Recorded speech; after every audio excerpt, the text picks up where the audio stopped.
start of the NBA season is about 6 weeks away at the time I'm recording this video, which means that the end of this upcoming NBA season is about 7 months away. Each and every NBA season is always packed with a bunch of inspiring and crazy stories, and there's always players with more to prove than others as players reach different points in their career. In today's video, I want to cover 3 players that have the most to prove during the upcoming NBA season in no particular order, and my view on why they have the most to prove. So with that, let's get to it. Joel Embiid was finally able to take home an MVP award in the 2023 season after finishing second place in voting for 2 years straight. This is a tremendous accomplishment for Joel, and in my opinion, a center in general, considering there's only been 14 guys who've ever won an MVP as a center. But the reality is, despite being the face of the process, Embiid and the 76ers have lost in the conference semifinals 3 years in a row, and in fact, in this modern era, they've never made it past the conference semifinals with the process. Joel Embiid has a lot to prove because as much as he's been the reason his teams have made it to the conference semifinals, he's also been a key factor in why his teams have flamed out early and never made it past the conference semifinals. Embiid doesn't seem to play well in closeout games, and most recently shot 5 for 18 against the Celtics in Game 7 to finish with only 15 points.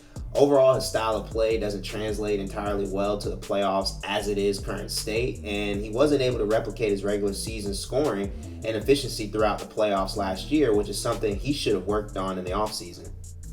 Joel is under contract with the 76ers until 2027, when he'll be an unrestricted free agent, but the truth is he'll turn 30 before the end of this upcoming season, and you do have to wonder, how many prime years does he have left with his pre-existing injuries and the style of play for his size? This will be year 10 for Joel Embiid, including the 2 years he did not play due to the foot injury, and I think as time progresses, Embiid is more likely to become or end up as one of the few MVPs that does not make the finals, let alone win a championship. Embiid has a lot to prove if he does not want to be lost in the shadow of Jokic in this new modern big man era, and in order to really carve his name in heaven, Embiid has to get the 76ers to the finals, or at the very least, he'll be overshadowed by potentially the best big man in the modern era. Luka Doncic has been the preseason favorite to win MVP 3 times, 2020, 2021, and in 2022, and this year looks like he's a close second favorite behind Jokic. Offensively, I think it's fair to say that Luka's a prodigy, and I don't think we've ever seen anything quite like his first 5 years in the league statistically. His play style is really only comparable to prime James Harden, but Luka's ability to rise in big playoff games clearly separates him. At the start of the 2020 season, after seeing Luka drop 43 points, 13 assists, and 17 rebounds on the Clippers in the first round of the playoffs in only his second year, if you were to tell me Luka would not have won an MVP over the course of the next 3 seasons, I would have not have believed you. And even more shocking to me was the fact that the Mavericks missed the playoffs entirely last season, which is one of the biggest disappointments of the entire season alone to me. Luka is only 24, but considering how great he's been already, he has a lot to prove going into his 6th season, since he has no real hardware to show for his amazing stats and excellent playoff performances so far. He still may not have found an ideal superstar fit, but Kyrie is proven to get the job done at the highest level under the right leadership. All that said, Luka has a lot to prove because he's at a point where if he doesn't consistently lead the Mavericks to take a step forward, it will be easy for critics to say, okay, offensively he's a prodigy, but he's not in the category of truly great players with similar numbers who have won MVPs and or championships. This year, because he has so much to prove, I think Luka bounces back, the Mavericks return to the playoffs, and push to make the Western Conference Finals like they did in 2022. Zion Williamson made his NBA debut in the middle of the 2019-2020 season and put up very impressive stats and efficiency in the few games he played in his rookie season.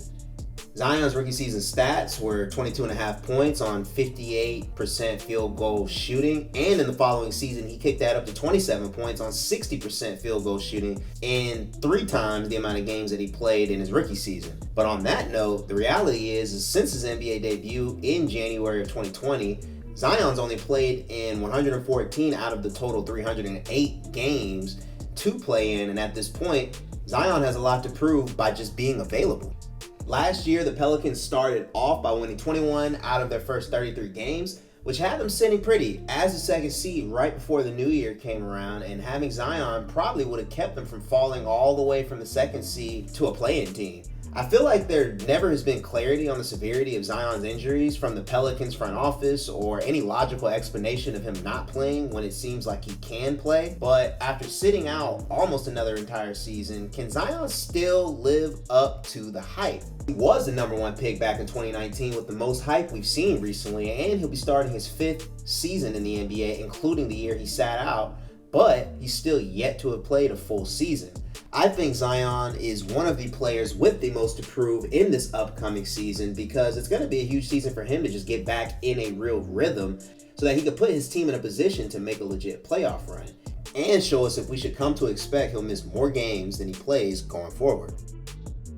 So to wrap this video up, I want to emphasize that I believe the 3 players I talked about today are all at a significant crossroads career-wise and really can take a step towards immortality or backwards depending on the outcome of their season and their team season.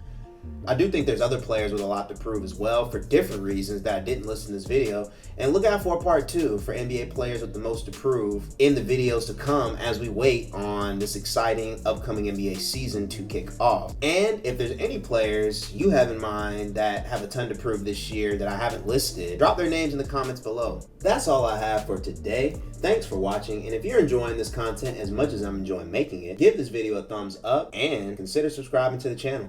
He slices his way. Exactly. I'm telling you.